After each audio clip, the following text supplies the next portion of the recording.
श्री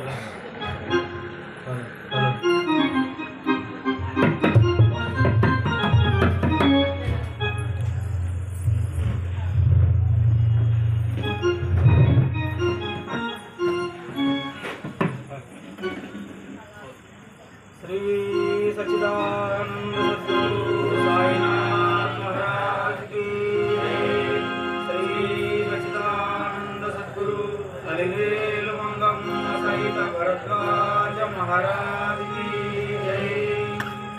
अनंतार्य तनोजातं साईनाथ समप्रभं भरद्वाजमहं वन्दे सर्वशिष्य सुसेवितम् उच्चिमाम्बसुतं वन्दे सर्वशिष्य सुसेवितम् हरिवेलमङ्गापतिं वन्दे सर्वशिष्य सुसेवितम्। ॐ गुरुब्रह्मा गुरुर्विष्णु गुरुर्देवो महेश्वरः गुरु साक्षात् परब्रह्म तस्मै श्री गुरवे नमः। तस्मै श्री गुरवे नमः। అయ్యా ఈరోజు అసలు మనం ఎవరి గురించి చెప్పుకోబోతున్నాం? అసలు ఈ కథ ఎవరిది? ఈరోజు మనం పరమ పూజ్య శ్రీ ఎక్కిరాల భరద్వాజ గారి చరిత్రను బుర్రకథగా చెప్పుకోబోతున్నాం. ఏంటేంటి ఎక్కిరాల భరద్వాజ గారి జీవిత చరిత్రను బుర్రకథ రూపంలో చెప్పుకోబోతున్నామా? అయ్యా ఆయన వల్ల చెప్పుకోవడం వల్ల మనకు ఒరిగేది ఏంటయ్యా? మంచి ప్రశ్న అడిగి. ఆయన చరిత్ర తెలుసుకోవడం వల్ల మనకి ఎంతో మేలు జరుగుతుంది.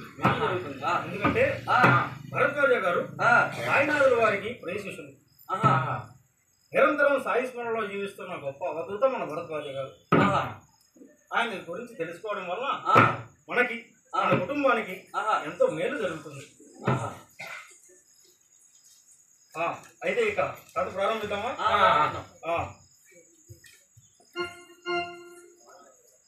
సమర్థ సద్గురు భరద్వాజ కదా భక్తితో వినరయ్యా.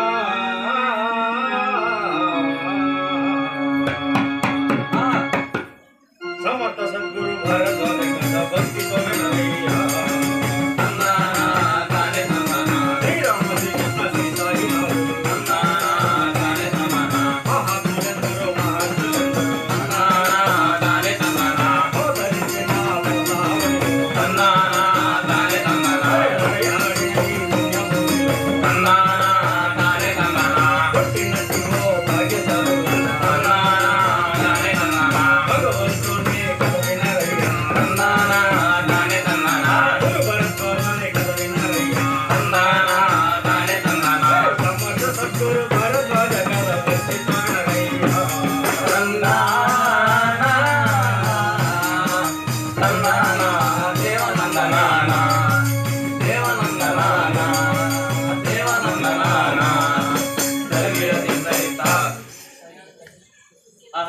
ఎంత గొప్పగా చెప్పారయ్యా. అవునయ్యా.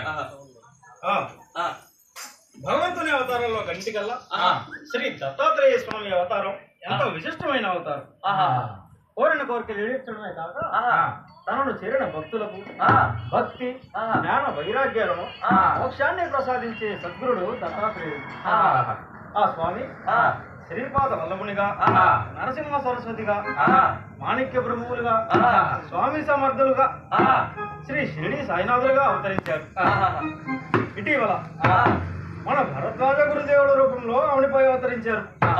ఏంటేంటి ఆ గొప్పవారైన దత్తాత్రేయ స్వామి వారు మన భరద్వాజ గారి రూపంలో అవతరించారా? అయితే తప్పకుండా ఆయన కథ చెప్పుకోవాల్సింది.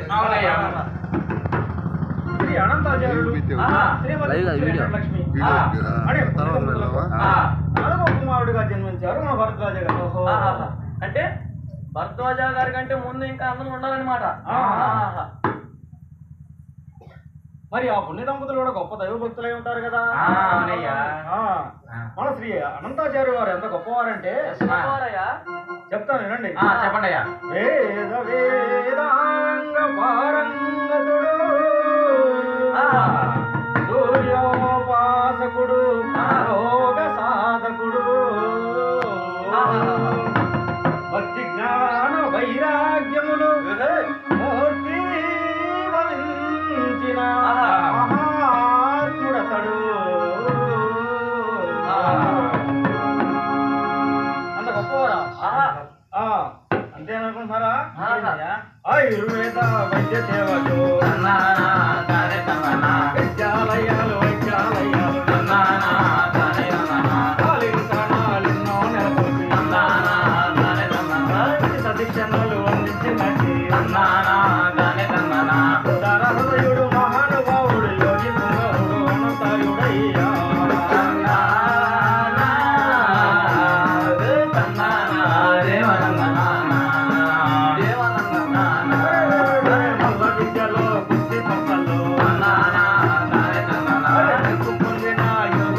గొప్పవారు అనమాట.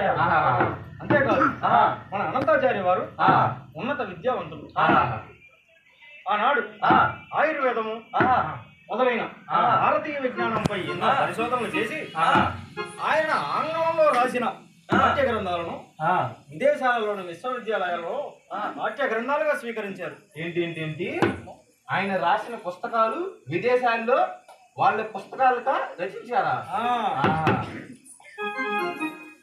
మన అనంతాచార్య గారి సతీమణి శ్రీమతి బుచ్చి వెంకటలక్ష్మి గారు ఉత్తమ సాధ్వి, భర్తకు తగిన ఇల్లాలు. కొన్ని దంపతులకు 4వ కుమారుడిగా మన భరద్వాజ గారు జన్మించారు. ఇక మన భరద్వాజ గారి జననం విషయానికి వస్తే జన్మించిన వేళ విశేషం ఎలా ఉందో తెలుసా? ఒక్కసారి చెబుతాను వినండి. సద్గురు చరితము వినరయ్యా, మన భరద్వాజ భగవానుడి చరితము వినరయ్యా.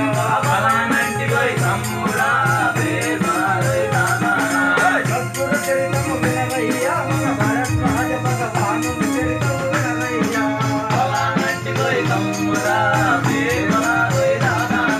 పుణ్యభూమి మన ఆంధ్రదేశాన గుంటూరు జిల్లా బాపట్ల పట్టణం. 1938 అక్టోబర్ 30వ తేదీన కార్తీక శుద్ధ సప్తమి తిథిన బ్రాహ్మణ ముహూర్త వేకువ గడియల్లో ఉదమి తల్లి పులకింతంగా పంచభూతములు పరమశింసగా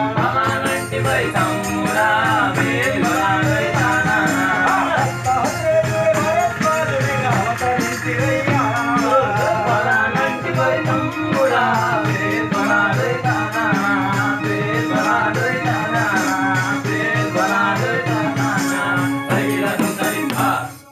అలా ఉందన్నమాట మన భరద్వాజ గారి జన్మించిన వేళ.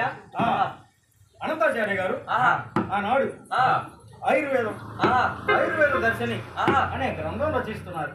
ఏంటయ్యా మళ్ళీ చెప్పు. ఆయుర్వేద దర్శిని ఆయుర్వేద దర్శినియా? అనే గ్రంథం రచిస్తున్నారు అనమాట. ఆ గ్రంథం రచిస్తున్న సమయంలో ఈ బిడ్డ జన్మించడం వలన ఈ బిడ్డకు నామకరణం చేయాలని బాగా దృఢ సంకల్పంతో ఆలోచించారు మన అనంతాచార్య గారు. ఏమని? ఆయుర్వేద దర్శిని అనే గ్రంథం రచిస్తున్న సమయంలో ఈ బిడ్డ జన్మించడం వలన ఆయుర్వేదానికి మూల పురుషుడైన ఆ భరద్వాజ మహర్షి పేరు ఈ బిడ్డకు పెట్టాలని దృఢ సంకల్పంతో మంచి ముహూర్తం చేసి భరద్వాజ అని నామకరణం చేశారు. భరద్వాజ నామకరణం చేశారా? చాలా గొప్పగా చేశారయ్యా. మరి పేర్లు పెట్టాలంటే గొప్పగా ఆలోచించాలి కదా. అవునయ్యా, అవును నిజమే. పేర్లు పెట్టాలంటే చాలా గొప్పగా ఆలోచించాలన్నమాట. అయ్యో ఏంది? నేను కూడా చాలా గొప్పగా ఆలోచించి మా పిల్లల పేరు పెట్టా. ఏం పెట్టావు? ఏం పెట్టానా చెబుతాను. చెప్పు. ఇప్పుడు మహాభారత గ్రంథం ఉంది కదా. ఉంది కదా. ఆ మహాభారత గ్రంథాన్ని వేదవ్యాస మహర్షి గారు సంస్కృతంలో రాశారు కదా. అవునయ్యా, రాశారు కదా. రాశారు. అదే మహాభారత గ్రంథాన్ని తెలుగులో అనువదించింది ఎవరు? తెలుగులో కన్నగారేనా? ఇంకెవరు? తిక్కనాచారి గారే. ఉంది, వాడుతున్నావు నువ్వు. నీ పక్కన ఉన్న వాళ్ళు ఏదో నేర్చుకున్నారే. అందుకని ఆ మహాభారత గ్రంథంలో ఆ మహానుభావుడు రాసిన ప్రతి విషయము, ప్రతి వాక్యము మరియు ప్రతి పదము మా అబ్బాయి తలలో ఎక్కించుకోవాలని బాగా అబ్బబ్బో ఆ గ్రంథంలో ఉన్న ప్రతి వాక్యము, ప్రతి విషయము, ప్రతి అది మీ వాడు తలలో ఉంచుకోవాలా? తలలోనా? ఏడా నీలాంటిదే అయితే. అందుకని బాగా ఆలోచించి పేరు పెట్టా. ఏమని? తిక్కవాడా? తిక్కలోడని పేరు పెట్టుకున్నాడా? ఏమో నీలాంటి పెట్టాడు అనుకున్నాడు. అయ్యా తిక్కలోడని పిలుస్తారా? తిక్కలోడా? తెలియదు. చెప్పు పేరు చెప్పు. చెప్పు. అందుకని మరి మా ఊడు తలకెక్కించుకోవాలి కానీ ఎక్కించుకోవాలన్నావుగా. అందుకనే మా ఊడు తల తీసుకున్నాం.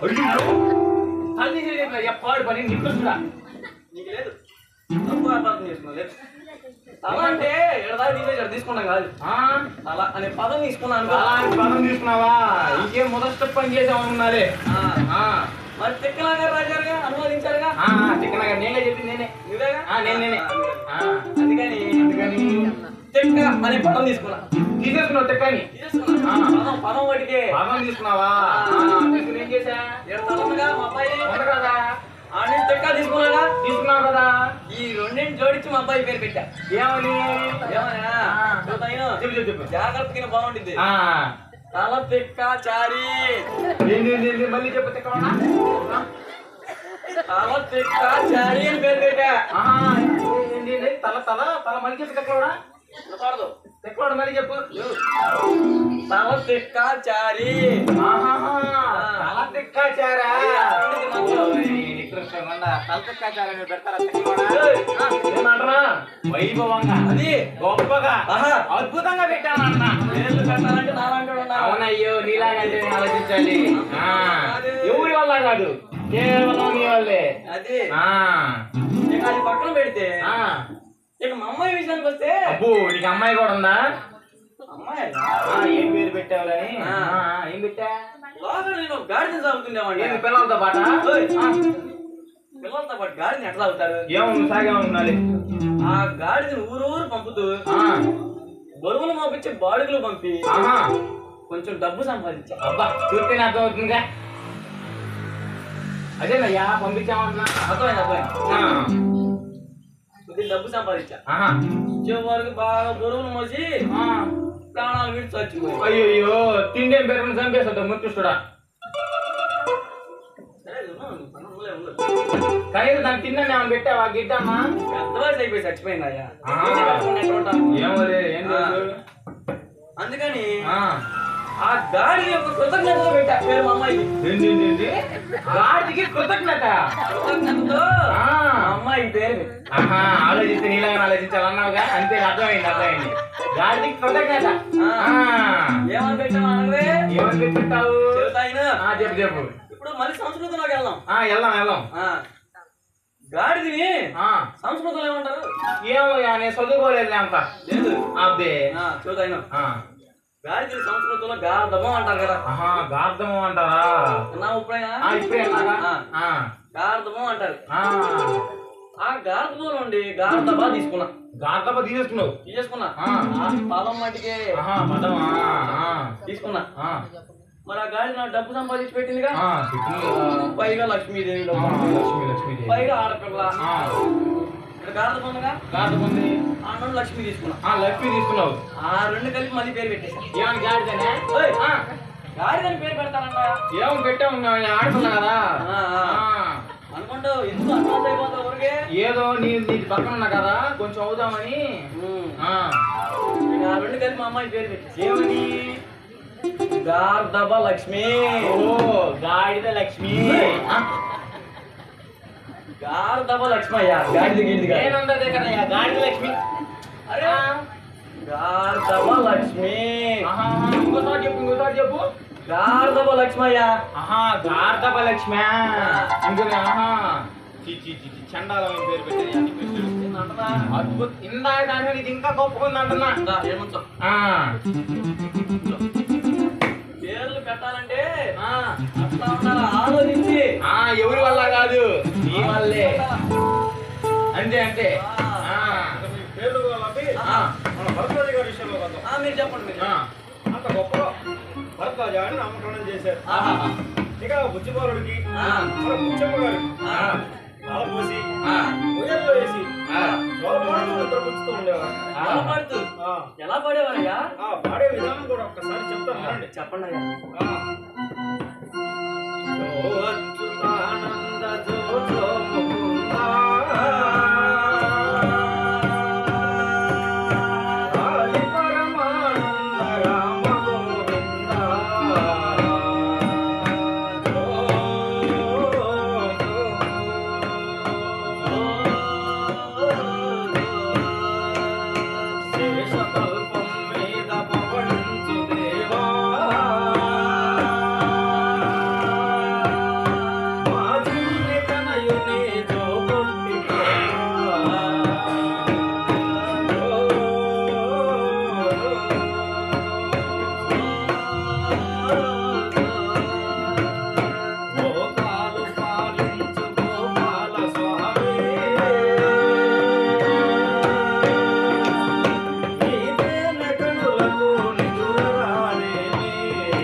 ఉండేవారు ఆ, ఆ బుచ్చమ్మ గారు. ఆ, అయ్యా జోలపాటు మా ఊర్లో ఇంకో రకంగా పాడారు.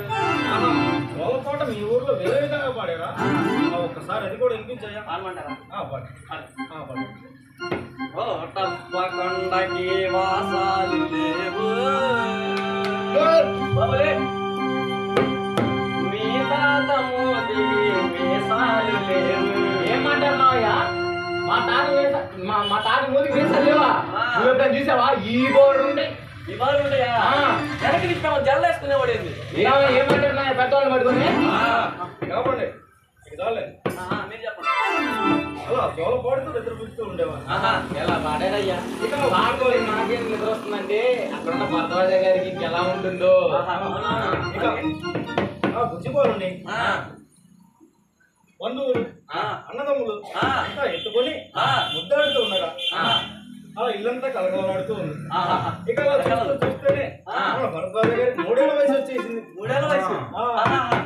3 ఏళ్ల వయసులో మన భరద్వాజ గారు ఎలా ఉండేవారు తెలుసా? ఎలా ఉండేవారయ్యా? ముద్దుగా తినపోతు రుచి ఎందుకు? చిన్నలు ఒక్కసారి గిరజాల చుట్టూ వాడు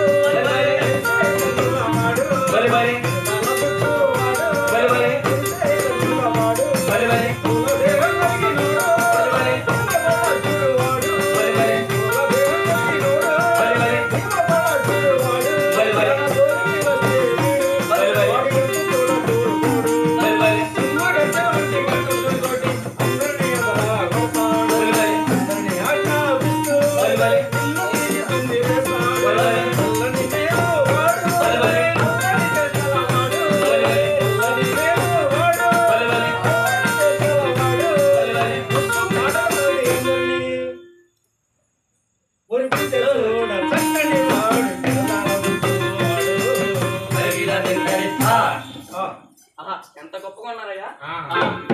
చిన్న వయసులో అలా ఉండేవారు అనమాట. ఇక ఆ ఇల్లంతా కలగలాడుతుండగా ఇల్లంతా హాయిగా నడుస్తుంది. ఆ బంధుమిత్రులు అన్నదమ్ములు అందరూ ఆ ఇంట్లో చేరి పడుకుంటూ ఉండేవారు. అలా ఇల్లంతా కలగలాడుతుండగా ఆ ఇంట్లో ఒక్కసారి పెను విషాదం సంభవించింది. ఏమైందయ్యా? మన అనంతాచారి గారి సతీమణి భరద్వాజ గారి తల్లి గారైన శ్రీమతి బుచ్చమ్మ గారు స్వర్గస్థులైనారయ్యా. అదేంటయ్యా అంత చిన్నపిల్లలు పోషణయ్యా? వాళ్ళు తిండి పరిస్థితి ఎవరు చూసుకుంటారయ్యా? అప్పుడు మన అనంతాచారి గారు తమ పిల్లల్ని దగ్గరకు తీసుకొని ఎవరికి అప్పగించక ఆమె దగ్గర చూసుకున్నారు. ఎవరికైనా ఇస్తే సమాజంలో వికృత పోకూడదు, చెడు సహవాసాలు స్వచ్ఛమైన పిల్లలకు అంటకూడదని తల్లి తండ్రి గురువు తానే అయి ఇంటి వద్దనే ఆ పిల్లలకు విద్య గడిపారయ్యా మన అనంతాచార్య గారు. ఇంటి వద్దనే తన పిల్లలందరికీ విద్య నేర్పారా? ఎంత గొప్ప విషయం అయ్యా. ఇక చూడండి అలా తండ్రి గారి శిక్షణలో పిల్లలు పెరుగుతూ ఉండగా మన భరద్వాజ గారికి 10 సంవత్సరాల వయసు వచ్చేసింది. 10 సంవత్సరాల వయసు? అలా 10 సంవత్సరాల వయసులో మన భరద్వాజ గారి ధైర్య సాహసాలు కొన్ని చెప్పుకున్నాం. ధైర్య సాహసాలు చెప్పాల్సిందయ్యా. ఎలా ఉండేయ్యా? చెప్తాను వినండి. భరద్వాజ గారికి ఒక 10 ఏళ్ల వయసులో చెవిపోటు వచ్చింది. చెవిపోటు వచ్చిందా? అయ్యో ఆ చెవిపోటుతో ఒంటరిగా డాక్టర్ గారిని కలిశారు. అదేంటి పెద్దవాళ్ళు ఎవరు వెళ్ళలేదా? హాస్పిటల్ వెళ్ళగానే డాక్టర్ గారు కూడా అదే అన్నారు. బాబు నీ చెవిలో దుర్మాంసం పెరిగింది, దానికి ఆపరేషన్ చేయాలి.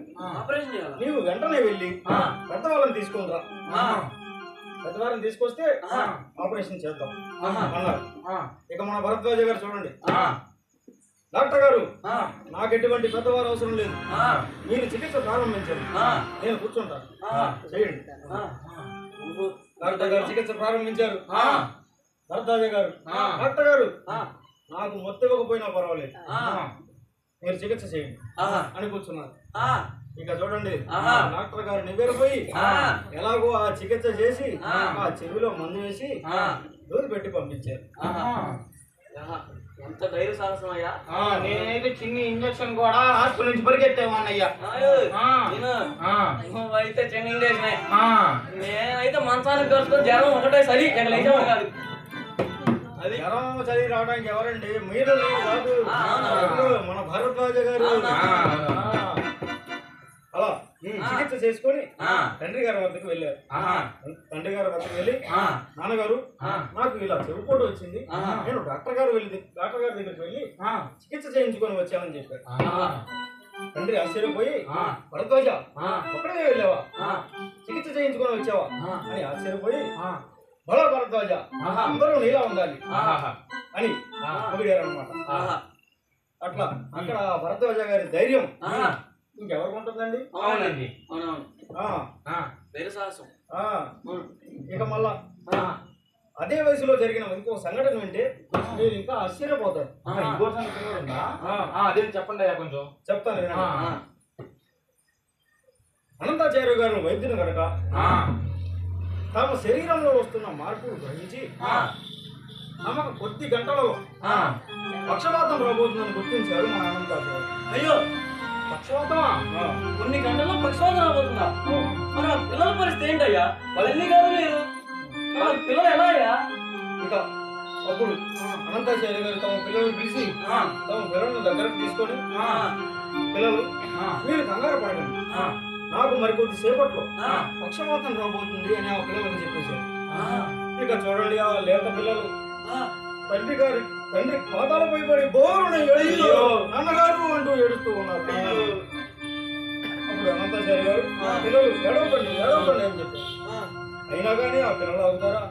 అప్పుడు ఆ పిల్లల పరిస్థితి ఎలా ఉందో తెలుసా? ఒక తల్లి లేదు, మాలన ఎవరు చూసుకుంటారో తెలియదు. సమయంలో ఆ పిల్లల పరిస్థితి ఎలా ఉందంటే, ఎలా ఉందయ్యా, కన్న తండ్రి వ్యాధిగ్రస్తుడైతే తమకు ఆధారం ఎవరంటూ, అయ్యో ఆధారం ఎవరంటూ, తండ్రి మాట విని తనయులందరూ నిశ్చేతులైనారా, అయ్యో నిశ్చేతులైనారా, అన్నం తినిపించి ఆకలి తీర్చి అన్నీ సమకూర్చి, అయ్యో అన్నీ సమకూర్చి, కంటికి రెప్పై కాచే నన్ను కాపాడేదెవరు, అయ్యో కాపాడేదెవరు, అమ్మ లేకున్నా అల్లారు ముద్దుగా ఆదరించు తండ్రి, అయ్యో ఆదరించు తండ్రి, అసహాయుడైపోతే లోకంలో తమకింత దిక్కమన్నారు, అయ్యో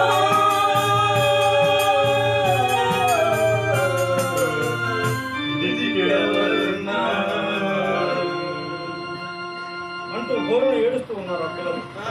అప్పుడు అనంతాచార్య గారు ఎడవకుండా చెప్తూ ఎందుకు ఏడుస్తారు, నాకేమి కాదులే అని అనంతాచార్య గారు చెప్పారు. అప్పుడు మన భరద్వాజ గారు ఈ పిల్లలంతా ఏడుస్తూ ఉన్నారు. భరద్వాజ గారు వచ్చి, నాన్నగారు మీకు జనాల్లో డాక్టర్ స్నేహితుడు ఉన్నాడు కదా అని చెప్పారు. ఆ మాటకు పిల్లలంతా ఎగిరిపోయి వెంటనే బట్టలు సర్దుకొని నాన్నగారిని తీసుకొని తెనాలి హాస్పిటల్ దగ్గరికి వెళ్ళారు. అన్ని తీసుకుని ఎలా వెళ్ళిపోయారు వైద్యం చేసుకోవడానికి? అక్కడికి వెళ్ళిపోయారు. అక్కడ వెళ్ళిపోయాక డాక్టర్ గారితో ఇలా అన్నారు భరద్వాజ గారు, డాక్టర్ గారు మా నాన్నగారికి పక్షవాతం రాబోతుందంట, నేనే చికిత్స చేయాలని చెప్పారు.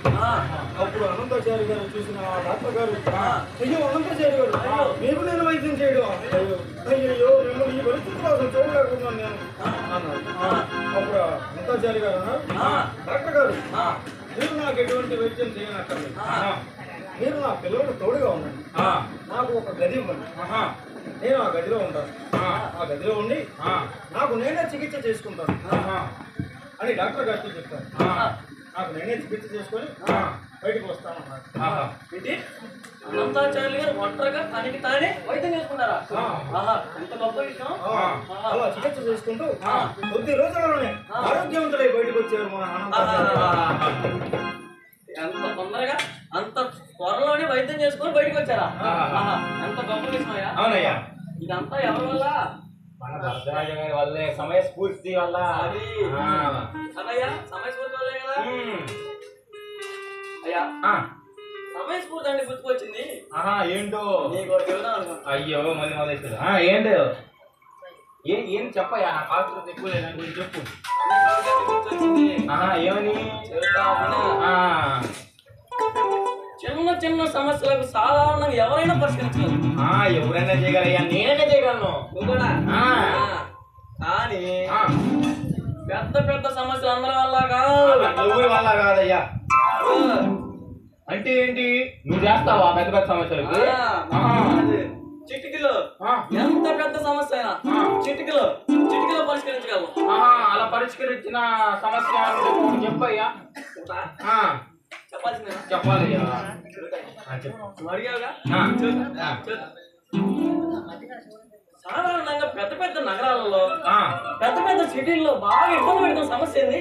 నేను అది ఇప్పుడు వెళ్ళలేదయ్యా. తెలీదు. నీకేం తెలిసి దీనిలో ఇంకేముందయ్యా? ట్రాఫిక్ సమస్య కదా. అవునయ్యో, నేను కూడా వింటున్నాను ట్రాఫిక్ సమస్య. నిన్న అందుకని ఈ పిచ్చి జనం వల్లగా ఈ ట్రాఫిక్ సమస్య అంట. అవునయ్యా కదా. పొద్దున్న లెక్కితే చాలు కాలేజీలని, స్కూళ్ళని, ఆఫీసులని, బళ్ళు, కార్లు అన్ని వేసుకుని రోడ్డు మీద పడతాం. అవునయ్యా, నిజమే. అందువల్లేగా ఈ ట్రాఫిక్ సమస్య అంతా. అవునయ్యా.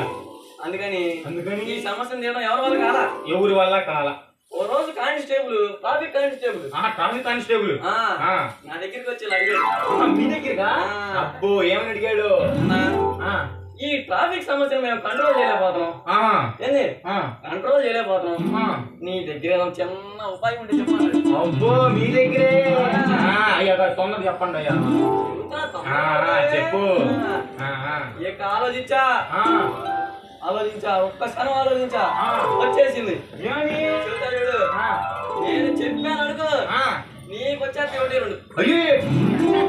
ఏంటయ్యా? ఏంటది? చెప్తా ఇగో. ఇప్పుడు సాధారణ సమస్యలేగా ట్రాఫిక్ సమస్య కదా. అయ్యా ఎన్నాక ఒకటి రెండు ఏదో చెప్పు అయ్యా బాబు, నాకు ఏదో లాగుంది. ఏదో చెప్పు. అది అని చెప్తాను పక్కన దాడా మరియు ఆశ్చర్యం. ఈ మూడు వచ్చేస్తాయి. ఇందాక రెండే అన్నావు, మూడో చెప్పు పెడితే అప్పుడు నువ్వు చేసుకుంటావా? అంతే, అన్ని నీ ఇష్టమే. అంతే. చెప్పు తొందరగా. చెబుతా చూడు. ఇక చూసుకో, ఆలోచించింది చెప్పమంటావా? ఏమన్నా ఆలోచించా? చెబుతా చెప్పు. ఇక చూసుకో. ఇక కానిస్టేబుల్ కి నేను ఇక ఎలాంటి సమాధానం చెప్పాను తెలుసా? ఏమని చెప్తా? ఇక ఈ జనం అంతా ఈ రోడ్ల మీద కాకుండా ఇది బాగుండిద్ది. ఎవరెలా వాళ్ళు కూర్చొని గెలి పెట్టిన బాగా అప్పుడు ట్రాఫిక్ సమస్య ఉండదు, కానిస్టేబుల్ కి ఇబ్బంది ఉండదు. ఎవరికి పని పాట లేకుండా, బయట పనులు ఏం చూసుకోకుండా, అంటే ఇంట్లో వాళ్ళందరూ గేడి వేసుకొని తాళాలు వేసుకొని కూర్చుంటే అది ఆ తిండి తిప్పలు నువ్వు కానీ ఉన్నవేంది? తిన్నాక ఇంట్లో వాళ్ళే ఉంటారు. ఏంది నువ్వు ఇచ్చే సాయం? ఆయన ఏమయ్యాడు ట్రాఫిక్ పోలీసు? చెప్పిన చూసుకో తమ్ముడు, నీ అంత డోర్ నాకు ఏడ దొరకలా అని చెప్పి చేతులెత్తి పెట్టి థ్యాంక్స్ అనుకుంటా ధన్యవాదాలు చెప్పుకుంటూ పరిగెత్తుకుంటూ అయిపోయాడు. ఆలోచిస్తుంటే అలా ఉండిద్ది. జనమే పెద్ద పెద్ద సమస్యలకు పరిష్కారం అంటున్నాయి. అమ్మో, అద్భుతంగా ఉందయ్యా. ఎవరు ఆలోచించలేదు ఇంత బాగా. అది ఇంకెవరికి చెప్పాకే? కథలో పోతాం. తండ్రి గారి శిక్షణలో పెరిగిన భరద్వాజ గారు వారణాసిలో మెట్రికులేషన్, గుంటూరు హిందూ కళాశాలలో ఇంటరు, బిఏ చదివారు. ఆ చదువుకునే రోజులు గుంటూరులోని తమ అన్నగారైన కృష్ణమాచార్య గారి ఇంట్లో ఉండి చదువుకున్నారు. ఆ చదువుకునే రోజుల్లో మన కృష్ణమాచార్య గారికి ఇద్దరు కుమారుడు. వారిలో రెండవ కుమారుడు 2 ఏళ్ల భాస్కరాచార్య. ఆయన అంటే మన భరద్వాజ గారికి అన్న లేని ప్రేమ. చిన్నపిల్లలు కదయ్యా, అలానే ఉండిద్దిలే. ఆ ప్రేమ నువ్వు నేను వర్ణించలేము. అది అన్న లేని ప్రేమ. 2 ఏళ్ల భాస్కరాచార్య ఒక్కసారి బాబాయ్ కనపడకపోతే ఇల్లంతా ఎక్కడ వెతికినా ఇల్లంతా ఇంటికి వస్తాడు. అంత ప్రేమ బాబాయ్ అంటే. మన భరద్వాజ గారు కూడా కాలేజీకి వెళ్తూ భాస్కరాచార్య అక్కడ అని వెతుక్కుంటూ వెళ్ళేవారు. భాస్కరాచార్య గారిని చూస్తే గానీ భరద్వాజ గారు వెళ్ళేవారు కాదన్నమాట. అంత ప్రేమ అనమాట వారి. అలా అదే రోజుల్లో భరద్వాజ గారికి ఒక సన్నివేశం తమ జీవితాన్ని మార్చివేసింది. ఏమైందంటే మన అనంతాచార్య గారు భరద్వాజ గారికి ఉపనయనం చేయ సంకల్పించారు. ఉపనయనం చేయ సంకల్పించారు. అప్పుడు మన భరద్వాజ గారు ఈ ఉపనయనాలు, ఈ గాయత్రి మంత్రోపదేశాలు వీటి వల్ల ప్రయోజనం లేదని తండ్రి గారి దగ్గరికి వెళ్ళి నాకు వద్దు అన్నారు. తర్వాత కొంతసేపటి తర్వాత ఎందుకు మనసు మారి ఈ గాయత్రి మంత్రోపదేశం అంటే ఏమిటో, ఈ ఉపనయనం అంటే ఏమిటో, దాంట్లో ఏం జరుగుతుందో, ఏం చెప్తారో అని తెలుసుకోవడానికి మాత్రమే తండ్రి గారి దగ్గరికి వెళ్ళి నాన్నగారు సరే ఉపనయనం చేసుకుంటానని చెప్పారు. అప్పుడు చూడండి ఇక అనంతాచార్య గారు ఉపనయనానికి సంబంధించిన ఏర్పాట్లు గావిస్తూ ఉన్నారు. ఆ ఇల్లంతా కలకలాడుతుంది, బంధుమిత్రులు చేస్తున్నారు. ఇక ముహూర్తం రోజు రానే వచ్చేసింది. ముహూర్తం రోజు రానే వచ్చేసిందిగా ఇల్లంతా తోరణాలు కడుతూ రంగవల్లులతో రంగేస్తూ ఇక బంధుమిత్రులతో చూడండి అనంతాచార్య గారి పురోహితుల్ని మంగళ వాయిద్యాలను అందరినీ మాట్లాడేశారు. ఇక ఆ గాయత్రి మంత్రోపదేశం ప్రతులు జరిగే మండపాన్ని మాట్లాడారు. ఇక వచ్చేసింది ఇదే రోజు ముహూర్తానికి గాయత్రి మంత్రోపదేశం చేయాలి భరద్వాజ గారికి. బంధువులంతా ప్రతులు జరిగే మండపానికి వెళ్ళిపోయారు. ముహూర్తం రానే వచ్చింది. అందరూ ఉన్నారు కానీ భరద్వాజ గారు మాత్రం రావట్లేదు. ఎందుకంటే భరద్వాజ గారు ఆ ఇంటి వద్దనే ఉండిపోయారు. ఎందుకయ్యా? ఎందుకంటే ఈ 2 ఏళ్ల భాస్కరాచార్య తీవ్ర జ్వరంతో అనారోగ్యంతో ఇంటి వద్దనే ఉన్నారు. అనంతాచార్య గారు భరద్వాజ ఎక్కడ భరద్వాజ కనపట్లేదు, అంతా వీళ్ళకి ఎవరికి అర్థం కావట్లేదు. భరద్వాజ గారు మాత్రం అక్కడే ఉన్నారు. ఇక వీరంతా పట్టుదలతో ఎలా అయినా భరద్వాజను తీసుకురావాలని వెళ్ళారు. ఇంటి వద్దకు వెళ్ళి భరద్వాజ ముహూర్తానికి సమయం అవుతుంటే నువ్వు ఇక్కడేం చేస్తున్నావు, బాగా వెళ్దామని చెప్పి భరద్వాజ గారు రానున్నా సరే చేయి పట్టుకుని లాక్కెళ్ళిపోయాడు. ఇక భరద్వాజ అయ్యో నాన్నగారు భాస్కరాచార్యకు జ్వరం తగ్గుతుంది అని చెప్పి బాధపడుతూ ఉన్నాడు. నువ్వు ముందురా అని చెప్పి తీసుకెళ్ళాడు. ఇక సరిగ్గా అదే ముహూర్తం సమయం వచ్చేసింది. మన భరద్వాజ గారిని ప్రతులు జరిగే మండపంలోకి తీసుకొచ్చేసారు. వేదికపై కూర్చోబెట్టారు. ఇక పురోహితులు భరద్వాజ గారి చెవులో గాయత్రి మంత్రోపదేశం సరిగ్గా అదిగో ఆ చెవులో చెప్పేస్తారు. అనగా అదే ముహూర్తానికి సరిగ్గా 2 ఏళ్ల భాస్కరాచార్య కన్ను మూసారని తెలిసి ఆ ముహూర్తానికి భాస్కరాచార్య కన్ను మూసాడని తెలియగానే మన భరద్వాజ గారు చెట్టుకుని ఇంటికి వెళ్ళిపోయి భాస్కరాచార్య గారిని పట్టుకుని అయ్యో భాస్కరాచార్య అప్పుడే వెళ్ళిపోయేవాడు నన్ను వదిలేసి అని చెప్పి బోరున వేస్తూ ఉన్నారు. ఇక ఏడుపు భరద్వాజ గారికి అనేక రకమైన సందేహాలు, అనేక రకమైన ప్రశ్నలు మనసులో రేకెత్తాయి. ఈ జన మరణాలకి అంతమే లేదా, ఈ జనాలు ఎక్కడ, మరణాలు ఎక్కడ, అసలు వీటికి అంతం లేదా, వీటిని ఎవరు సృష్టిస్తున్నారు, ఎవరు చేస్తున్నారు అని అనేక రకమైన ప్రశ్నలు రేకెత్తాయి. అలా ఆలోచిస్తూ కొన్నాళ్ళు గడిచిపోయింది. కొన్నాళ్ళు గడిచాక మన భరద్వాజ గారు అక్కడి నుంచి ఒంగోలు వెళ్ళిపోయారు. ఒంగోలు వెళ్ళి ఒంగోలులో శర్మ కాలేజీలో లెక్చరర్ గా పనిచేస్తున్నారు. లెక్చరర్ గా పనిచేస్తున్నారు రోజుల్లో ఒకనాడు సాయంత్రం రోడ్డు పక్క నడుస్తూ ఉండగా ఈ జనమరణాలను అన్వేషిస్తూ ఈ ప్రశ్నలన్నీ తలలో రేకెత్తాయి. ఆ ప్రశ్నలు రేకెత్తిన విధానం ఎలా రేకెత్తినాయి తెలుసా? సరే చెప్తాను వినండి. జన మరణాల జన్మమెక్కడా, చమత్కాలకు మూలమెక్కడా, చమత్కాల అంతు ఎక్కడా, అన్నిటికీ పరమార్థం ఎక్కడా, మానవ జీవిత మర్మమేమిటి, ప్రాణకరణకు మూలమేమిటి, ఉత్తర ఇచ్చ ఆనందలోకము దారి ఏ మూల దాగి ఉన్నది, అంతరాని పరమార్థపు మర్మం ఏది ఎక్కడా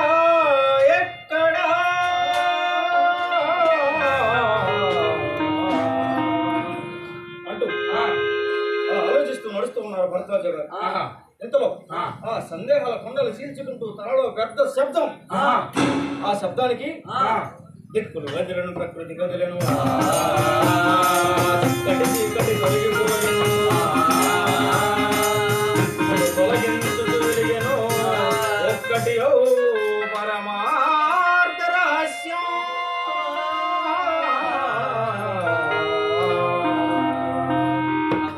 అంతే భరద్వాజ గారి మనసులో సందేహాలన్నీ ఒక్కసారి తొలగిపోయినాయి. ఈ మార్గంలో నడిస్తే సృష్టి రహస్యాన్ని తెలుసుకోవచ్చు అని భరద్వాజ గారు ఇక ఆధ్యాత్మిక మార్గంలో నడిచారు. అప్పుడు అక్కడ ఒంగోలు నుంచి హైదరాబాద్ వెళ్ళిపోయారు భరద్వాజ గారు. హైదరాబాద్ లో తమ రెండో అన్నగారైన వేదవ్యాస గారి దగ్గర ఉంటున్నారు.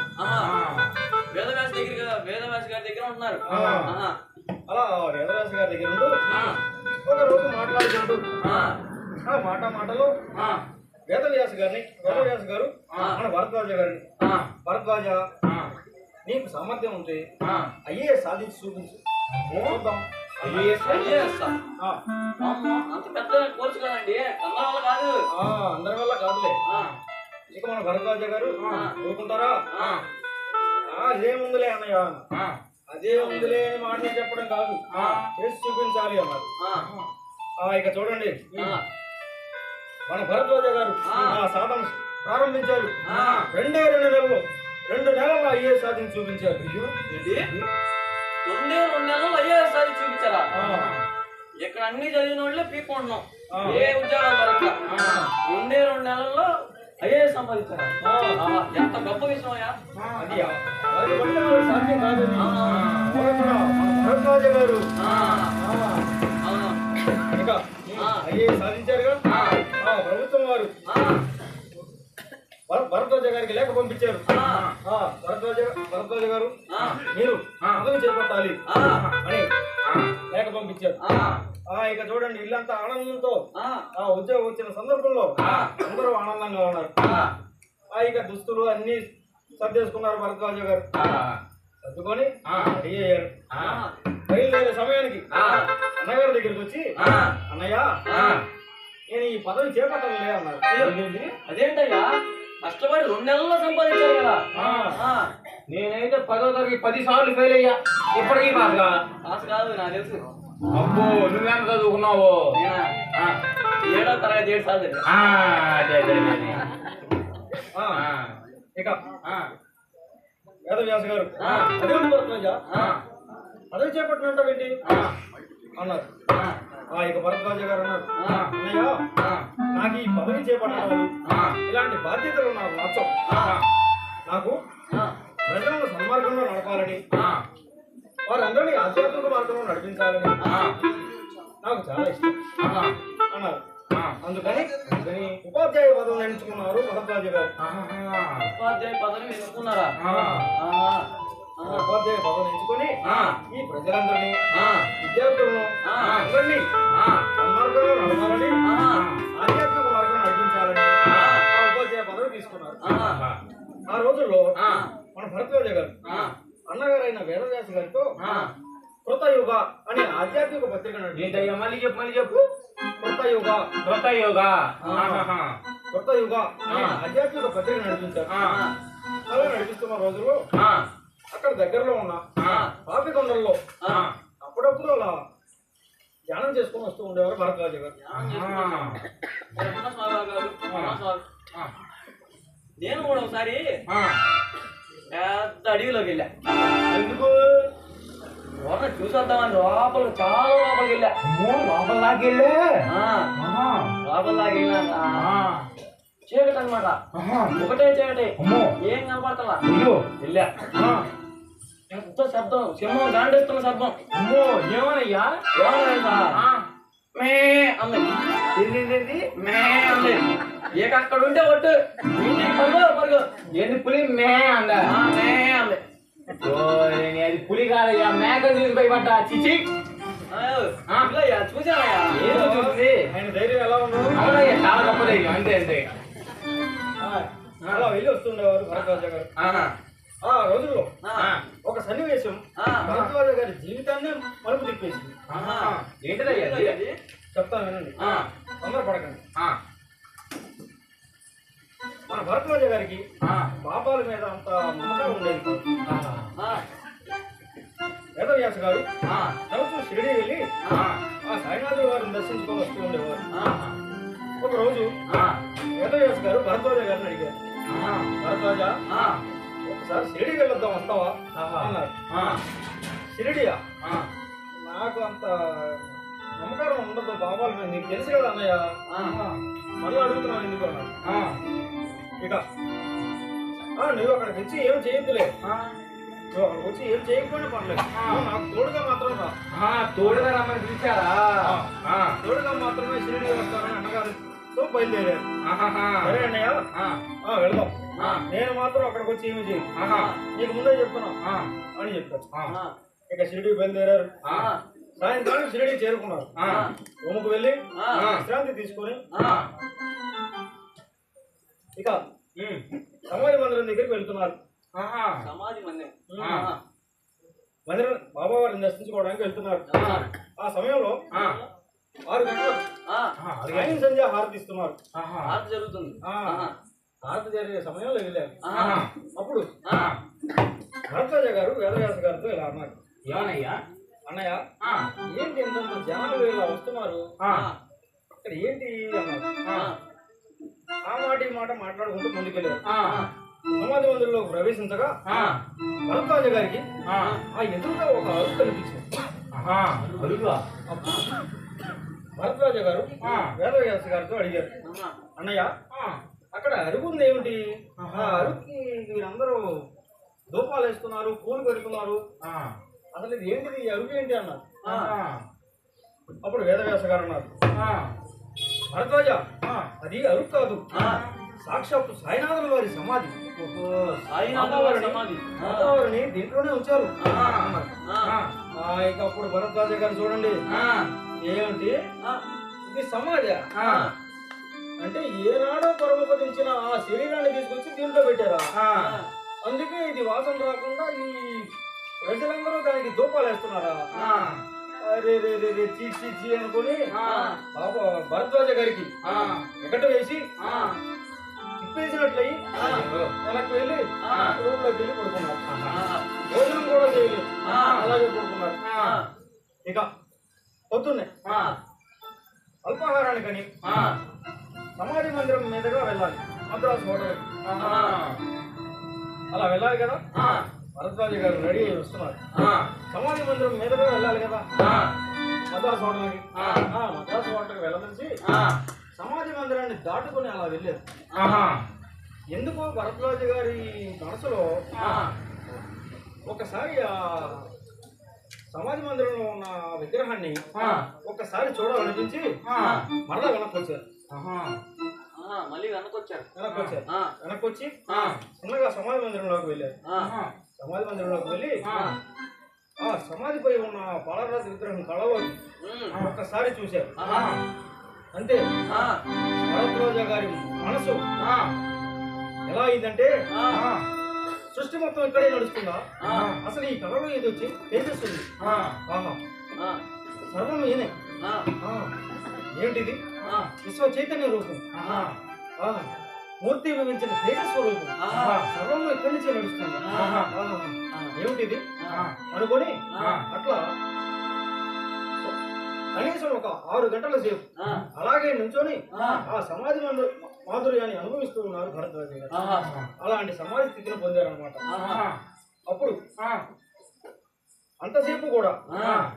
నిలబడి ఉన్న శరీరం ఎలా కూర్చుందో తెలియదు. ఆహా, అప్పుడు మన వేదవ్యాస గారు వచ్చి ఆ. భరద్వాజ గారిని తట్టి లేపే వరకు ఆ స్థితిలోనే ఉండిపోయారు. ఆహా, ఇక తర్వాత కూడా ఆ.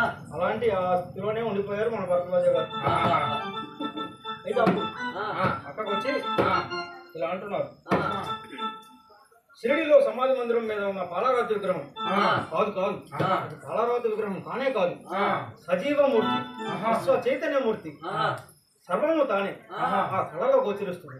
మూర్తి భవించిన తేజస్వరూపం ఆ కళలో గోచరిస్తుంది అంటూ ఇలా అన్నారు భరద్వాజారు.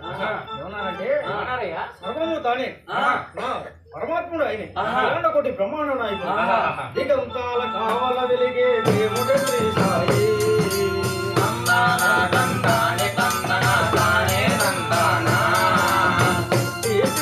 కారణభూతుడు సద్గురు శ్రీ సాయి.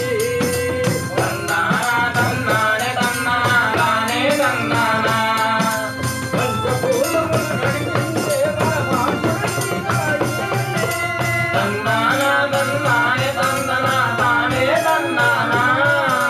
కొండలు కోనలు పక్షులు పశువులు అన్నీ శ్రీ సాయి.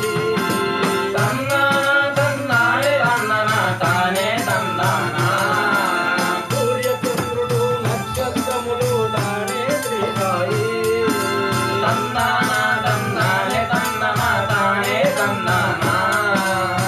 మండలము సాగరములు నదులు కరులు శ్రీ సాయి.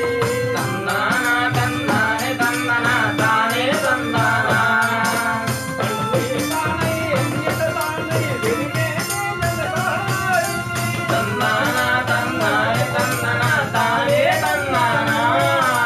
అన్నదే తప్ప అన్యమలేక అంతా తానై నిండిన సాయి.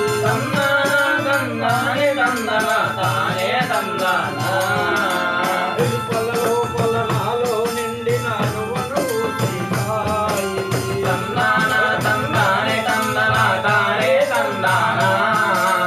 తానే నేనుగ నేనే కానుగ నిలిచిన దేవుడు శ్రీ సాయి.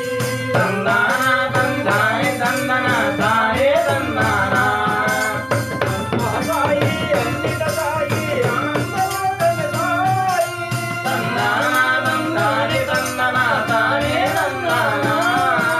సాయి సాయి సాయి సాయి అంతా శ్రీ సాయి.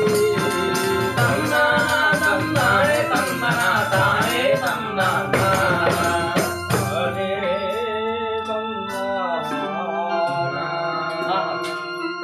సాయి కానిది ఏది లేదని అనుష్ఠించినాడా.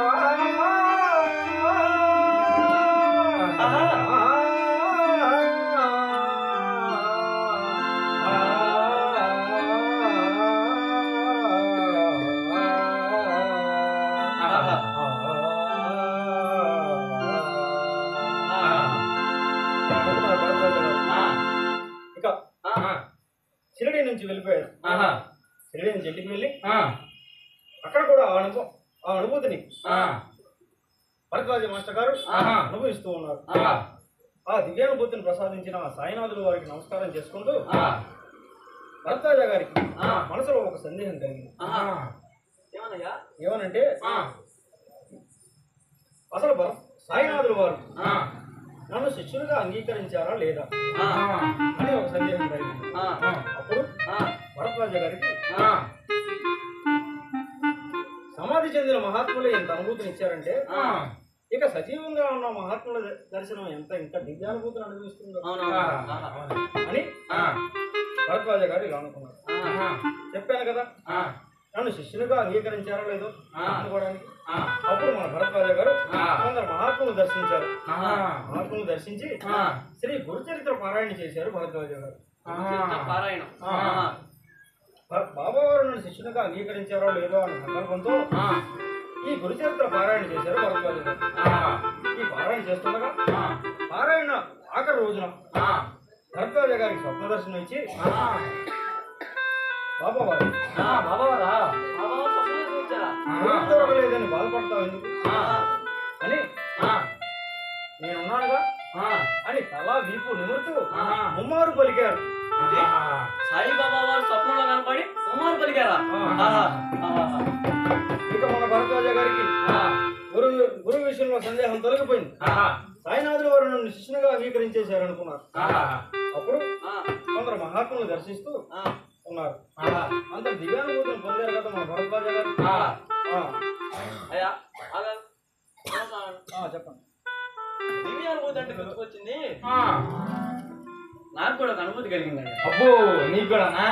ఏంటో నాకు కూడా ఒక అనుభూతి. చెప్పు చెప్పు. చెప్తా విను. నాకు ఓ మిత్రుడు ఉండేవాడయ్యా. నీకు లేని వాళ్ళు ఎవరులే? ప్రాణ స్నేహితుడు. అబ్బో ఏది వినాల్సిందే చెప్పయ్యా. నా కర్మగాలి ఆడో కవి. అమ్మో కవే. నేనంటే సత్యాంత ప్రేమ. రోజు నా దగ్గరికి ఇలా వచ్చి ఏమన్నాడు తెలుసా? ఏమన్నాడు? ఓ నా ప్రాణ స్నేహితుడా, నాకు ఇష్టమైన ఇన్స్టెంట్ కాఫీ మరియు మసాలా దోశతో నిన్ను పోలిస్తూ ఒక కవిత రాశాను రా, చెప్పమంటావా అన్నాడు. చెప్పండి చెప్పండి నాకు. ఆయన అన్నాడు చెప్పమంటావా. ఇక అప్పుడు నేను నీకులాగే చెప్పు చెప్పు అన్న. రాగలిగా మనకి అంతే కదా. చెప్పు చెప్పు అన్న. తర్వాత తీసుకున్నాను. ఏమని? ఫస్ట్ నీకులాగే ఉన్నాడు ఏం కూడా. కవిత మొదలైతే అన్నాడు. ఏమని మొదలైతే తెలుసా? ఏమనయ్యా? ఓ నా ప్రాణ స్నేహితుడా, నీవే నా ఇన్స్టెంట్ కాఫీ. Instant coffee. ఆకాశంలో నల్లని మబ్బులు చూసా చూసా చూసా. నేలపై రాకాశ మబ్బులు చూసా చూసా చూసా. ఆ మబ్బులనే పలకపై నీ మీద కవిత రాశా రాశా రాశా. ఆ బొగ్గుల కుంపటిపై నిన్ను బాగా మరగ కాస్తా కాస్తా కాస్తా. నిన్ను కాదయ్యా, ఆ కవి నన్ను వర్ణించాడు. ఏం చేయమని? బాగా వర్ణించాడు బాగా వర్ణించాడు.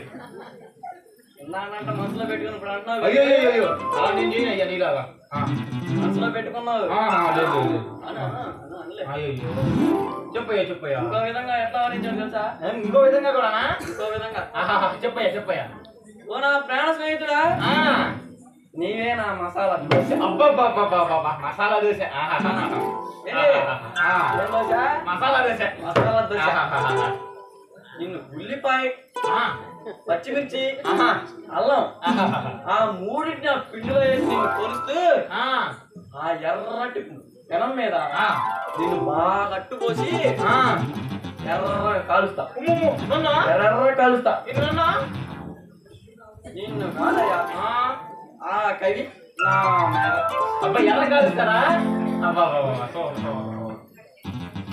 ఇంకో విధంగా వర్ణించాడు. అబ్బో ఇంకో వర్ణింగా? ఏమను? నా ప్రాణ స్నేహితుడా, నిన్ను కొబ్బరికాయగా పోలుస్తూ నీ డెప్ప పగలగొట్టి నా తలకాయ కాదయ్యా, ఆ కొబ్బరి చెప్ప డెప్ప వర్ణించాడు. కొబ్బరికాయ అయ్యో నిన్ను భయం వేసింది. నీ జాగ్రత్త కోసమే కదా భయం వేసింది. ఏం కాదా?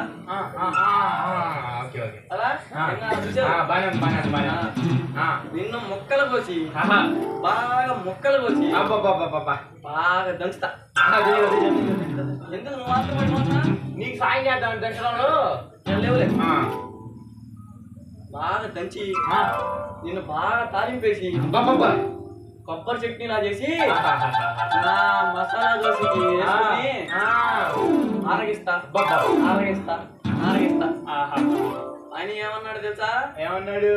దగ్గరికి వచ్చి అన్నాడు. నువ్వెందుకు నవ్వుతున్నా? నవ్వట్లేదయ్యా, ఆయన చేసి చూపిస్తున్నా కదా. నవ్వి ఇంకో మాట ఏమన్నాడు తెలుసా? ఏమన్నాడు? ఎలా ఉందిరా? అద్భుతంగా అద్భుతంగా అద్భుతంగా ఉంది. అద్భుతం. సరే నాది కదా అట్లా ఉండింది. నీదైతే నాది కదా బాగుంది.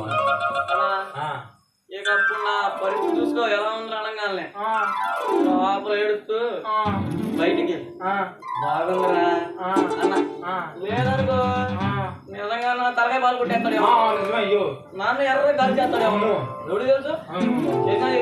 చేసేస్తాడు. అందుకే బాగుందిరా బాగుంది అనగానే గాడు చూసుకో నేనే పెద్ద కవి నేనే వీరుని అనుకుంటూ కాలు వేసుకుంటూ లగెత్తుకుంటూ వెళ్ళిపోయాడు.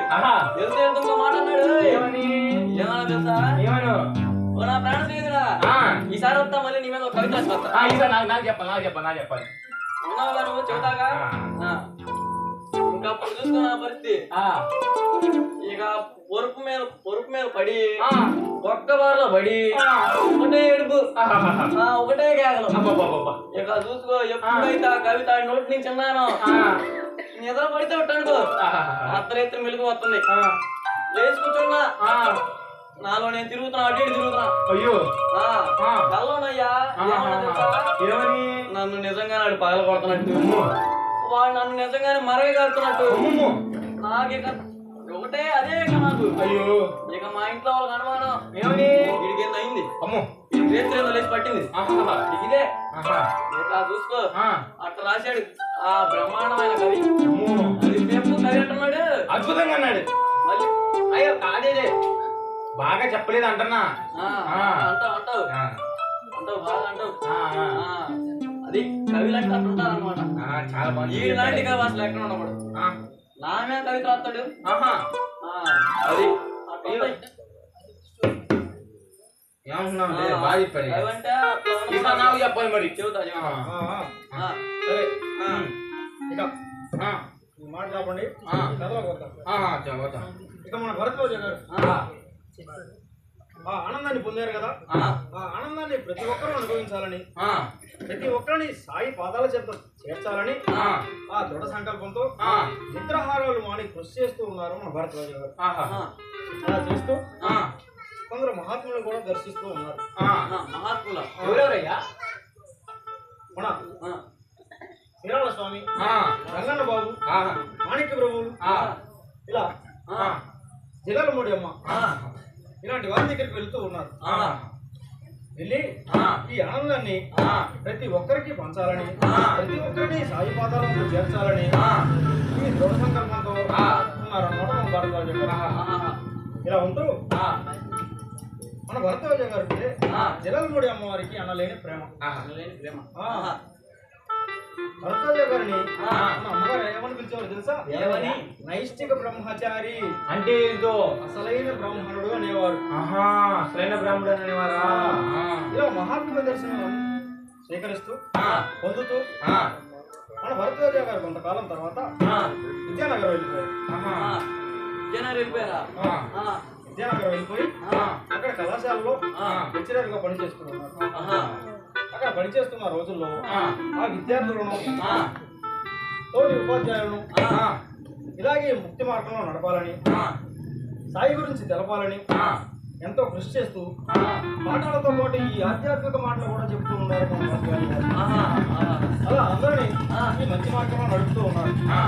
ఇలా నడుపుతూ ఉన్న రోజుల్లో మన భరద్వాజ గారు చిన్నప్పటి నుంచి కూడా ఆనందాచార్య గారు శిక్షణలో పెరిగారు కదా, అప్పటి నుంచి కూడా ఆడంబరాలకి ఇచ్చేవాళ్ళు కాదు, నిరాడంబరంగా ఉండేవారు భరద్వాజ గారు. అంటే లెక్చరర్ గా చేస్తూ కూడా ఒక ఇస్త్రీ లేని చొక్కాలు, ఇలా వాచ్లు కానీ ఉంగరాలు కానీ ఇలాంటివి ఏమి పెట్టుకునేవారు కాదు భరద్వాజ గారు. ఎంతో నిరాడంబరంగా ఉండేవారు. అలా ఈ బ్రహ్మచర్యంతో ఉంటూ ఈ ప్రజలందరినీ సన్మార్గంలో పెట్టి అందరినీ సాయి పాదాల చెంత చేర్చాలని అనుకున్నారు భరద్వాజ గారు. అలా అనుకుంటూ విద్యానగర్ లో ఉన్నారు కదా, ఆ విద్యానగర్ లో ఎందరో విద్యార్థులు, తోటి వారు, అందరూ ప్రజలు మన భరద్వాజ గారి మాటలు విని సాయి గురించి బాగా చెప్తున్నారని మన భరద్వాజ గారి దగ్గర ఉండిపోయేవారు. ఇక చూడండి, మన భరద్వాజ గారు అంటే వాళ్ళకి ఎనలేని ప్రేమ. అంతటి ప్రేమను చూపిస్తున్న భక్తులపై భరద్వాజ గారు దగ్గరికి వెళ్ళి వారితో మాట్లాడుతూ ప్రేమగా ఉంటూ అప్పుడప్పుడు వారి బాధలు కూడా తీరుస్తూ ఉండేవారు. వారి బాధలు తీర్చుంటూ ఉండేవారా? వారి బాధలు ఎలా ఉండేవంటే అసలు ఇది తీర్చగలరా లేరా అనే విధంగా ఉంటుంది. అలాంటివి కూడా తీర్చేవారు భరద్వాజ గారు. అప్పుడు భరద్వాజ గారు వారిని దగ్గరకు పిలిచి మీకేం కావాలి అని అడిగి మరీ కోరికలు తీర్చేవారు. అడిగి మరీ కోరికలు తీర్చేవారా? అడిగే విధానం ఎలా ఉండేది తెలుసా? ఒకసారి చెప్తాను, చెప్పండి చెప్పండి. నీకేమి కావాలి కోరండి నంచు, ఇష్టమో నెరవేర్చనంచు, సంపదనైనా సంతానమైనా ఉద్యోగమైనా వైద్యోగమైనా కోర్కెలు తీర్చి ఆదరించేటి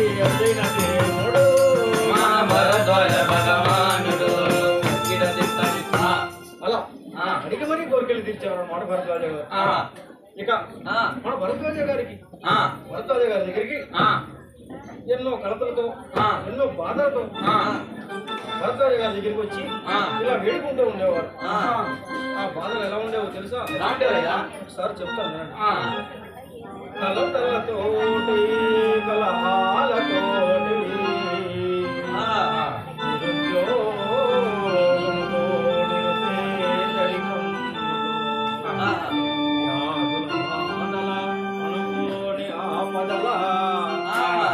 కష్టాలకు చిక్కిన జనులు శరణు శరణంటూ కరుణించమంటూ కాపాడమంటూ వేడినంతనే అలనాటి గజేంద్రు రక్షకుడి వలె ఆదుకును దేవుడు మన భరద్వాజ భగవానుడు. అలాంటి వారు వచ్చారన్నమాట మన భరద్వాజ గారు. అంతేకాదు ఇక ఎందరో సన్మార్గంలో నడుస్తున్న వారిని మంచి మార్గంలో ఉన్నవారిని ఇలా కొందరు నకిలీ బాబాలు ఉండేవారు. వారు వీరిని చూడలేక దేశపడుతూ ఆ నకిలీ విద్యను కొన్ని నేర్చుకొని చిల్లర భంగంలో చూపిస్తూ వీరిని కూడా వారి వైపు లాగాలని ఎంతో ఆరాటంగా ఉండేవారు. అలాంటి వారిని కూడా మన భరద్వాజ గారు ఎలా మార్చేవారో తెలుసా? ఎలా మార్చారు చెప్తారు చూడండి. మహిమల సిద్ధుల ప్రదర్శనలతో మహిళ జనులను ఆకర్షించే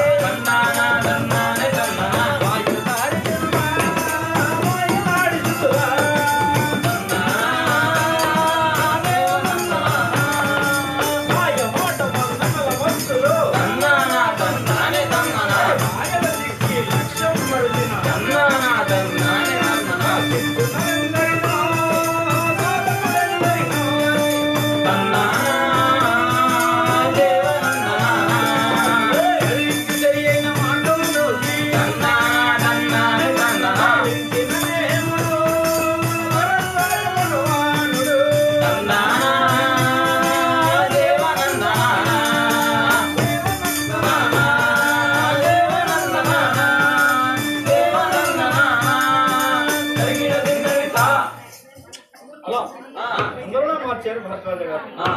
ఇక మనిషికి ఎంతో విలువైనది ఎంతో అవసరమైనది ఏమిటది? మనిషికి ఎంతో విలువైనది ప్రాణం. అలాంటి ప్రాణానికి ముప్పు వస్తే ఎంత బాధ కలుగుతుంది.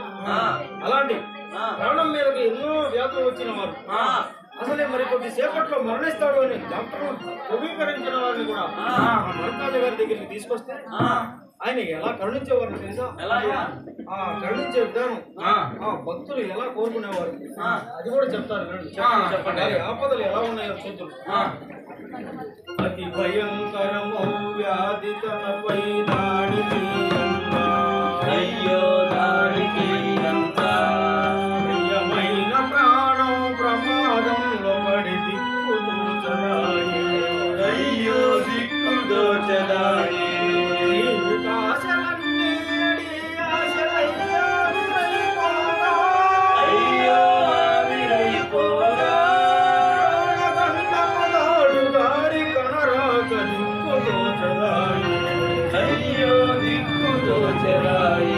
శరణాగత ప్రాణపరాయణుడు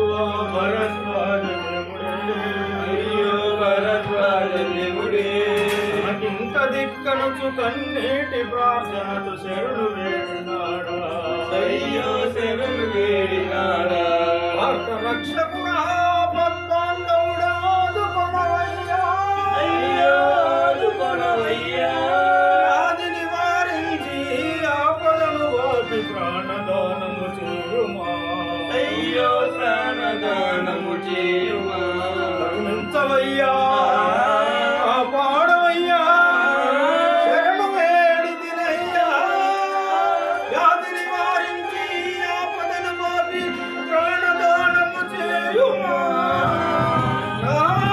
ప్రాణము కాపాడుమా నేనతో ప్రార్థించగలిగే మన భరద్వాజ గారు ఆ భక్తులను చిన్న చీమకైనా నొప్పి కలిగినంత కలత చెందుదేముడు కన్న బిడ్డల కన్నీటి ప్రార్థన కరిగిపోయినాడా నేను లేనా ఎందు పరుగున వచ్చి అభయమిచ్చినాడా ప్రాణదానము చేసి పునర్జన్మనిచ్చి ఆపద బాబాడా కష్టాలు తొలగించి అడగను పాపి కరుణించు దేవుడు కన్న తండ్రి వలె మనలను కాచేటి అరుదైన దేవుడు మన భరద్వాజ భగవానుడు మన భరద్వాజ భగవానుడు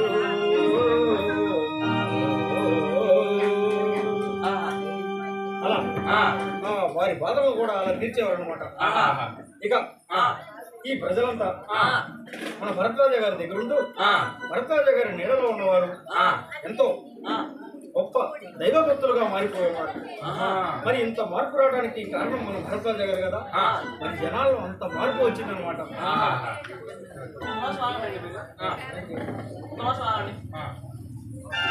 మార్పు అంటే గుర్తుకొచ్చింది. మార్పు అంటే గుర్తుకొచ్చింది. నాకు కూడా మార్పు జరిగింది. నాలో కూడా నేను కూడా మార్పు జరిగిందా? ఇంతకు ముందే నేను బాగుండేవాడి, ఇప్పుడు మార్పు సన్నపడడానికి ఎక్కడ వద్దులే కానీ మామూలు ఏంటయ్యా మాట్లాడు చెప్పు. మామూలు ఎందుకు అడ్వాన్స్ అయిపోయి ఈ మార్పుకి చెప్పాలంటే, ఈ మార్పు గురించి నీకు తెలియాలంటే కొద్దిగా వెనక్కి వెళ్ళాలి. కొద్దిగా వెనక్కి వెళ్ళాలా? యాడికి వెనక్కి వెళ్తున్నా? వెనక్కి వెళ్ళమన్నావురా? ఒకసారి ఆగండి. వెనక్కి వెళ్తూ ముందుకెళ్తుంది కానీ ఇక మనం కథలో పోతాం. కథలోనేస్తే తండ్రి గారి శిక్షణలో పెరిగిన భరద్వాజ గారు అనంతాచార్య గారు తమ కుమారుడికి వివాహం చేయదలసి వివాహం చేసుకోవాలి భరద్వాజ అని చెప్పారు. ఒక వివాహం విషయానికి వస్తే మన భరద్వాజ గారు నాకు వద్దు అని చెప్పేశారు. అంగీకరించలేదు. మన గురువు అయిన సాయినాథుల వారు సాక్షాత్తు నాకు దర్శనం చెప్తే తప్ప నేను వివాహం చేసుకోను అని పట్టుబట్టి కూర్చున్నారు. ఇక చూడండి, అలా అనక భరద్వాజ, నీ ఆధ్యాత్మిక జీవితం నీ గృహస్థాశ్రమానికి అడ్డం కాదులే, నువ్వు వివాహం చేసుకో అన్నాడు. అయినా భరద్వాజ గారు వింటారా? సాక్షాత్తు నా గురువు గారు నాకు చెప్తే తప్ప నేను వివాహం చేసుకోను అని చెప్పారు. సరే అని ఆ రోజుల్లో భరద్వాజ గారు మన చీరాలలోని చీరాల స్వామి వారిని దర్శిస్తూ ఉండేవారు. చీరాల స్వామి వారు చీరాల స్వామి దగ్గరికి ఒక రోజు వెళ్ళారు. వెళ్తే స్వామి వారి ఎదురుగా మన భరద్వాజ గారు ధ్యానస్తులై కూర్చొని ఉన్నారు. అలా ధ్యానస్తులై కూర్చొని ఉండగా స్వామివారు ఎవరో ఒక భక్తులు ఇచ్చిన చీరం మన భరద్వాజ గారిపై కప్పడం జరిగింది.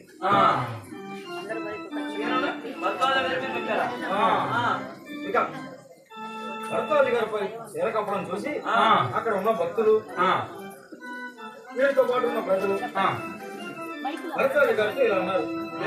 భరద్వాజ గారు, మీరు గృహస్థ కావాలని స్వామివారు ఆదేశిస్తున్నారండి అన్నారు. అదేమిటి అన్నారు భరద్వాజ గారు. ఇక కొన్నాళ్ళకు తండ్రి గారు, భరద్వాజ నిన్ను ఆకలిపాటి గురువు గారు రమ్మంటున్నారు, నువ్వు అక్కడ వెళ్ళాలన్నారు. ఆయన విశాఖపట్నం జిల్లా భీమసింగి రోడ్డు దగ్గర ఉంటారు, ఆశ్రమవాసిగా ఉంటున్నాం. ఆయన ఆకలిపాటి గురువు గారు అనమాట. ఆయన రమ్మంటున్నారు, నువ్వు వెంటనే అక్కడికి వెళ్ళాలని చెప్పి ఇక్కడ రాశారు. ఎందుకా అని చెప్పి సరే వెళ్తాను అని చెప్పి వెళ్ళారు. గురువు గారి దగ్గరికి వెళ్ళగా మన పాగలపాటి గురువు గారు మన భరద్వాజ గారితో ఇలా అంటున్నారు. ఏమన్నారంటే, చతురాస్త్రంబులన్నింటిలోనూ విశిష్టమైనదని వివాహం చేసుకోవాలని ఆదేశించారు భరద్వాజ గారికి. ఆ గురువు గారు భరద్వాజ గారికి ఇలా నువ్వు గృహస్థ కావాలి అని ఆదేశించారు. నీ ఆధ్యాత్మిక జీవితం దానికి అడ్డం కాదులే. నువ్వు గృహస్థు అవ్వాలి, తప్పదు అన్నారు. అదేవిడు గురువు గారు అలా అంటారు, మీరు కూడా లేదు భరద్వాజ నువ్వు గృహస్థు కావాలి అన్నారు. అలా చెప్పడమే కాదు, మన భరద్వాజ గారికి వధువును కూడా మన గురువు గారే చూసి పెట్టారు. వధువును కూడా చూసి పెట్టారా? ఎవరనుకుంటున్నారు? మన మనో వాస్తవురాలు బాలకృష్ణ శర్మ గారి కూతురు అలివేలు మంగమ్మ గారు. అలివేలు మంగమ్మ గారు చూసి ఇలా చెప్పాడు అనమాట. ఆ అమ్మాయి అయితే నీకు సరైన జోడి, నీకు తగ్గట్టుగా ఉంటుంది, నువ్వు ఆ అమ్మాయిని వివాహం చేసుకోవాలి అని చెప్పాడు గురుగారు. ఇది అయినా కానీ భరద్వాజ గారి మనసులో సందేహం జరగలేదు. సాయినాథుడు నాకు చెప్తే తప్ప నేను వివాహం చేసుకోను అని ప్రశ్నించుకొని కూర్చున్నారు భరద్వాజ గారు. ఇక చూడండి, కొన్నాళ్ళ తర్వాత భరద్వాజ గారు ఒక పారాయణ చేస్తూ ఉన్నారు. పారాయణ చేస్తూ ఉన్నారు షిరిడీలో. పారాయణ చేస్తూ ఉండగా ఒకనాడు షిరిడీలో పారాయణ చేస్తూ 108 ప్రదక్షిణలు చేస్తూ ఉన్నారు భరద్వాజ గారు. 108 ప్రదక్షిణాలు చేస్తున్నారా? చేస్తూ ఉండగా ఒక భక్తుల రూపంలో సాయినాథుల వారు సాక్షాత్తు దర్శనం ఇచ్చి పురంధర్రాయ్ అనే భక్తుడు అనమాట. పురంధర్రాయ్ అనే భక్తుల రూపంలో సాయినాథుల వారు దర్శనం ఇచ్చి నీవు వివాహం చేసుకోవాలి, వివాహం చేసుకున్న తర్వాత ఒక సప్తాహం ఇక్కడ వచ్చి మీరు సేవ చేయాలి అని చెప్పాడు అనమాట. అని చెప్పగా మన భరద్వాజ గారు గురువైన సాయినాథుల వారు నాకు వివాహం చేసుకోవాలని అంగీకరిస్తే నేనెందుకు అవ్వాలి అని చెప్పి ఇంకా అలివేలు మంగమ్మ గారికి లేఖ రాశారు. ఏమని రాశారు? నేను భరద్వాజ, నేను సాయి భక్తుడిని, నేను ఆధ్యాత్మిక మార్గంలో ఉన్నాను అని లేఖ రాశారు.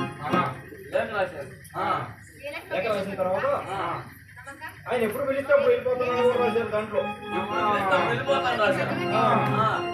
అని రాసిన తర్వాత మన అమ్మగారు దానిని వెంటనే చూశారనుకుంటున్నారా?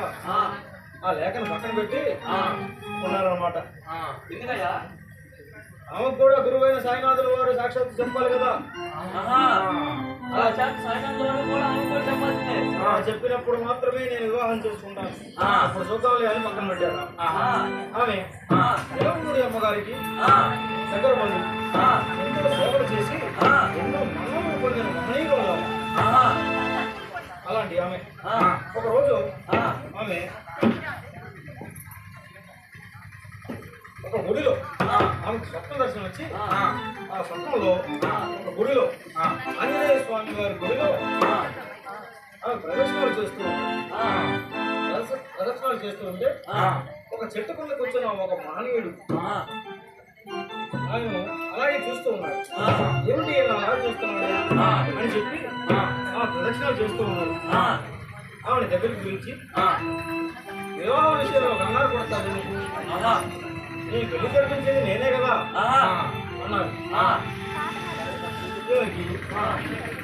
అమ్మగారికి ఆశ్చర్యపోయి ఏమిటి ఎలా చెప్పారు? ఎందుకంటే ఆమె ఎలా పిలిచారంటే అమ్మా తాయి ఇలారా ఏంటి తాయి తాయి అంటే అమ్మగారిని చిన్నప్పుడు వాళ్ళ అమ్మగారు అలా పిలిచారనమాట. అమ్మగారు అలా పిలిచారనమాట. మహాత్ముడు కూడా అలానే పిలిచారు కదా. ఇక ఆశ్చర్యపోయి సాక్షాత్తు సాయినాథుల వారు నాకు దర్శనం ఇచ్చారు, ఇక నాకెందుకు అని చెప్పి ఇక నాకు సందేహం లేదు, నేను కూడా వెంటనే లేఖ రాస్తానని భరద్వాజ గారికి నాకు అంగీకారమే అని చెప్పి లేఖ రాశాను. లేఖ రాశాక ఇక లేఖ రాశాం కదా, ఇక్కడ కొద్దిగా అమ్మగారి విశిష్టత కొద్దిగా చెప్పుకోవాలి చెప్పుకోవాలి కదా. చెప్తాను. అలివేలు మంగా మాత పుణ్య కదా భక్తితో వినరయ్యా,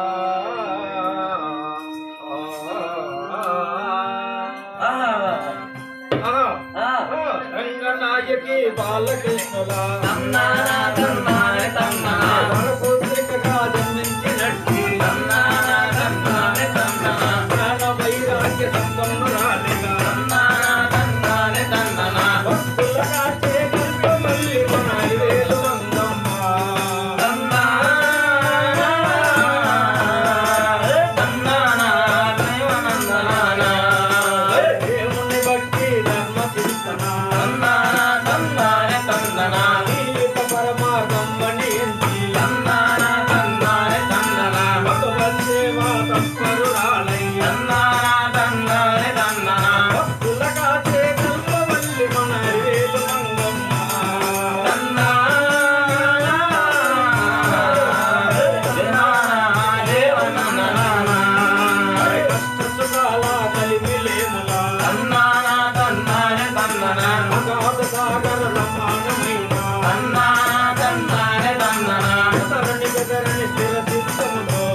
మన్నురాలిగా తందానా తందానే తందనా శ్రమవాసిక ధన్యతందిన అలివేలు మంగమ్మ తందానా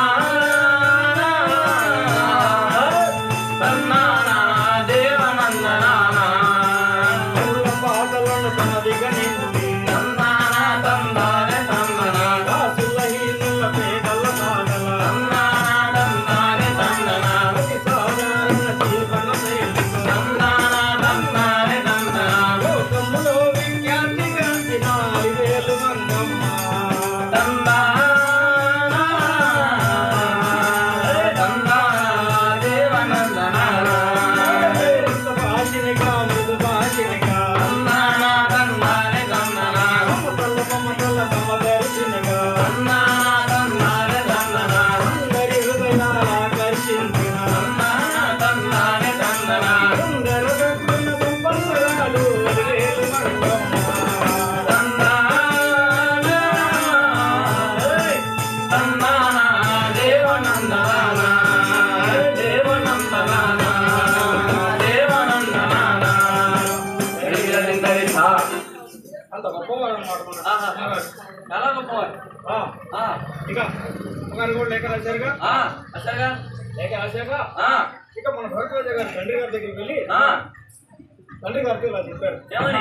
నాన్నగారు వివాహానికి నాకు అంగీకారమే అని చెప్పారు ఇక తండ్రి గారి ఆనందం పట్టలేనట్టుగా ఉంది ఆహా. అదిగో ఇక చిరునామా కూడా అడ్రస్ కూడా భరద్వాజ గారు చెప్పారు ఏమని చెప్పారు నాన్నగారు ఇదిగోండి రంగనాయకి బాలకృష్ణ గారి పుత్రిక అన్న వాస్తవ్యురాలు వారు ఇప్పుడు అనగానపల్లిలో ఉంటున్నారు